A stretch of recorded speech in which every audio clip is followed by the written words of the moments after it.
Bonjour à toutes et à tous, et bienvenue dans cette nouvelle vidéo dédiée à Ici tout commence, votre série préférée sur TF1, qui en ce mois de juin 2025 vient de nous offrir un moment chargé d'émotions, de tristesse et de tensions dramatiques comme on en voit rarement.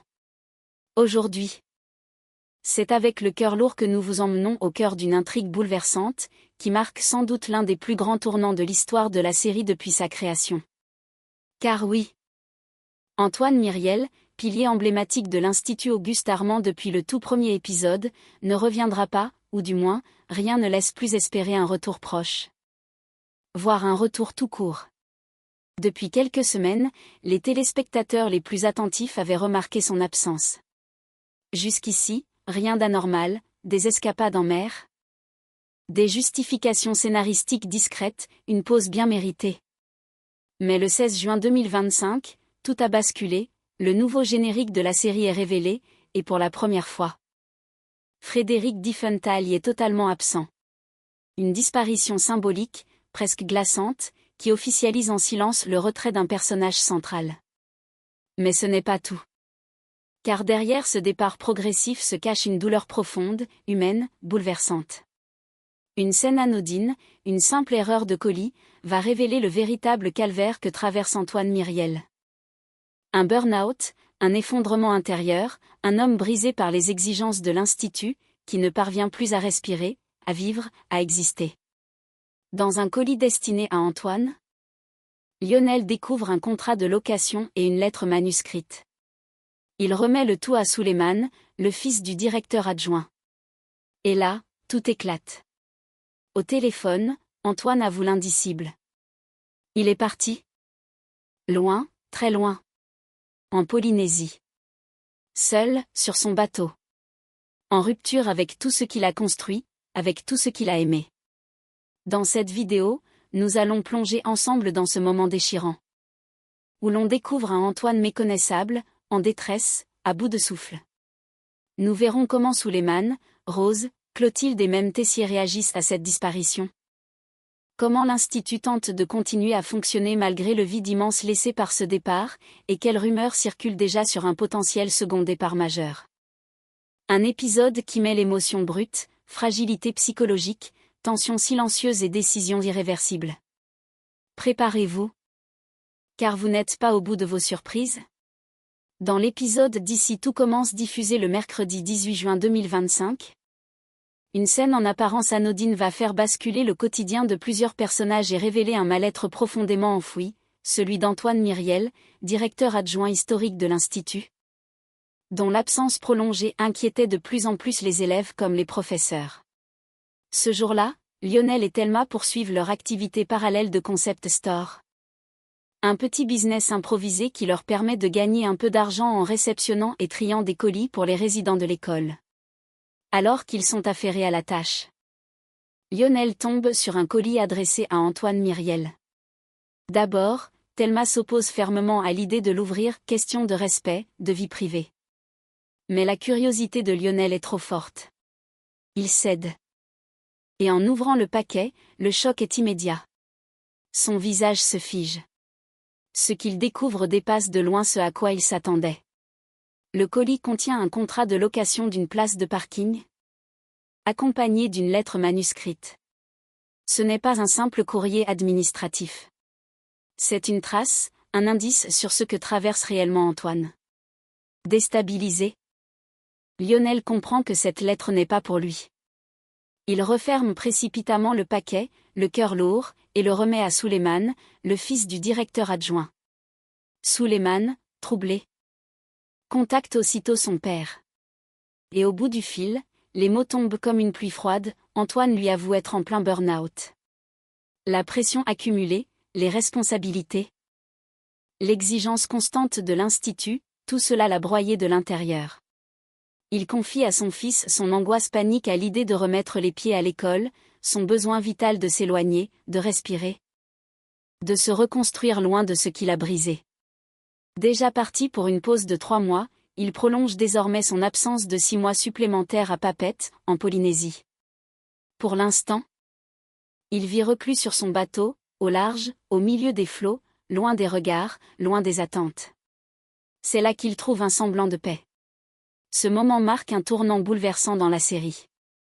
Car au-delà du départ d'un personnage clé, ici tout commence met en lumière la fragilité des piliers qu'on croyait inébranlables. Antoine, toujours solide, toujours présent, vacille. Et c'est cette fêlure qui, désormais, fait toute la profondeur de son absence. Lionel, troublé par ce qu'il vient de découvrir, referme doucement le colis, les mains légèrement tremblantes. Il sait que ce n'est pas à lui d'en tirer des conclusions. Le contenu du paquet est intime, personnel, presque sacré. Sans un mot, il décide alors de le remettre à Suleiman. Le seul véritable destinataire légitime de cette confidence involontaire. À l'intérieur, Suleiman découvre avec stupeur un contrat de location pour une place de parking, mais surtout une lettre manuscrite, rédigée de la main de son père. Pas une lettre d'adieu, non, mais un aveu à peine déguisé, empreint de fatigue et de désespoir. Il y apprend qu'Antoine, déjà parti pour une pause de 3 mois, prolonge son éloignement de 6 mois supplémentaires à Papeete, à l'autre bout du monde. Un choix radical, qui ne laisse que peu de place à l'espoir d'un retour proche. Bouillonnant d'inquiétude, Suleiman n'attend pas une minute de plus. Il compose le numéro de son père. Lorsque celui-ci décroche, sa voix est lointaine, fatiguée, presque éteinte. Antoine ne cherche pas à fuir les questions. Il les devance. Il avoue à son fils, sans détour, être en burn-out. Il parle d'un épuisement total, d'une pression devenue insupportable, d'un quotidien vidé de sens. À travers le combiné, il confie son angoisse viscérale à l'idée de revenir à l'institut, comme si cet endroit, autrefois porteur de passion et de transmission, était devenu pour lui une source de souffrance. Il n'en peut plus de faire semblant, de tenir bon pour les autres, de porter un masque de solidité qu'il ne reconnaît plus lui-même. Il a besoin de larguer les amarres au sens propre comme au figuré. Il vit désormais sur son bateau, loin de tout, seul avec la mer. Seul avec ses pensées. Ce dialogue, bien que bref, est d'une intensité rare. Il révèle toute la vulnérabilité d'un père face à son fils, toute la détresse d'un homme qui n'en peut plus. Qui choisit de s'éloigner non pas par égoïsme, mais pour survivre. Pour Suleiman, l'émotion est immense. L'incompréhension fait place à une forme de compassion silencieuse. Il comprend que ce n'est pas une fuite, mais un appel au secours.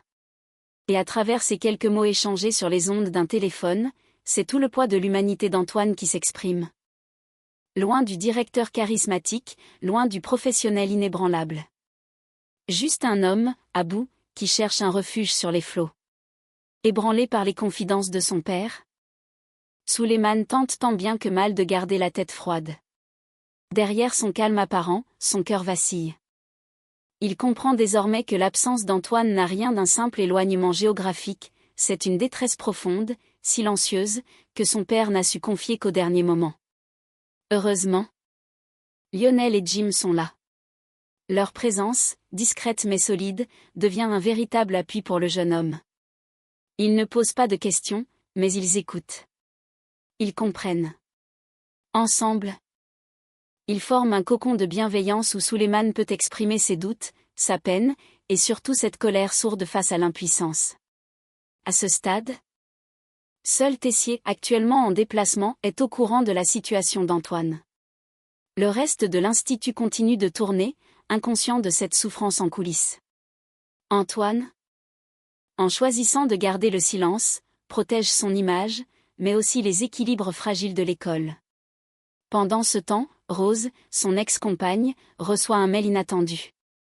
En l'ouvrant, elle reconnaît immédiatement l'écriture concise et pudique d'Antoine. Pas de grands discours, pas d'effusion. Juste l'essentiel. Il lui annonce qu'il est en burn-out. Il avoue qu'il ne peut pas encore revenir à l'institut. Il ne trouve ni la force, ni le courage. Ce retour tant attendu devra attendre encore. Peut-être longtemps. Peut-être indéfiniment. Et puis, dans une phrase simple mais lourde de sens, il lui demande une faveur, prends soin de Suleiman. À la lecture de ces mots, les yeux de Rose s'embuent. C'est une lame de fond. Une vague de tristesse qu'elle ne peut contenir. Antoine et elle ont partagé des années de vie, d'engagement professionnel, d'amour parfois vacillant mais toujours sincère. Elle connaît ses failles, ses silences, ses peurs. Mais jamais elle ne l'avait vu tomber aussi bas. Et aujourd'hui, elle le sent glisser entre les doigts. Comme s'il s'effaçait doucement du paysage de l'Institut, et peut-être de sa vie. Face à ce vide qui se creuse, Rose se retrouve déchirée entre le rôle de chef d'établissement qu'elle tente d'endosser avec rigueur, et celui d'une femme encore profondément attachée à un homme qui souffre en silence. Et dans les couloirs de l'Institut Auguste-Armand, où tout semble suivre son cours, personne ne soupçonne le séisme intime qui vient de frapper deux de ces figures historiques. Le lendemain, Rose tente de masquer son trouble, mais ses gestes sont moins assurés, son regard parfois perdu. Comme si quelque chose s'était brisé en elle, imperceptiblement. Dans un moment de répit, elle rejoint Clotilde dans le bureau administratif. La tension est palpable, mais la conversation glisse rapidement vers ce qu'elle redoutait d'aborder. « Antoine va me manquer. » lâche-t-elle dans un souffle, les yeux humides. Clotilde la regarde longuement. Elle comprend. Elle aussi a partagé des années de collaboration avec Antoine. Et malgré leurs divergences, elle ne reste pas insensible à ce vide. Pourtant, son ton est ferme. Je le comprends, mais tu sais comme moi qu'à un moment, il va falloir trancher. L'Institut ne peut pas fonctionner sans directeur adjoint. S'il ne revient pas pour la rentrée, on devra penser à le remplacer. Le mot tombe comme un coup près. Remplacer Antoine ? L'idée semble irréelle à Rose. Il a toujours été là, pilier parmi les piliers, discret mais essentiel, protecteur autant que rigoureux. Son départ, même temporaire, laisse un trou béant dans la structure de l'école. Clotilde poursuit, pragmatique. Ce n'est peut-être pas définitif. Mais tu sais comment va l'administration. On peut patienter quelques semaines, pas plusieurs mois. Une réalité cruelle mais implacable. L'Institut, malgré son atmosphère familiale, reste un établissement exigeant. Qui ne peut se permettre de naviguer sans cap et Antoine, malgré la mer qu'il affronte aujourd'hui, faisait partie de ses boussoles. Rose, elle, encaisse. Silencieusement. Elle sait que Clotilde a raison. Mais elle n'est pas prête. Pas encore. Et comme si ce n'était pas suffisant, une autre rumeur commence à circuler dans les couloirs. Discrète, mais insistante. Souleymane serait sur le départ lui aussi.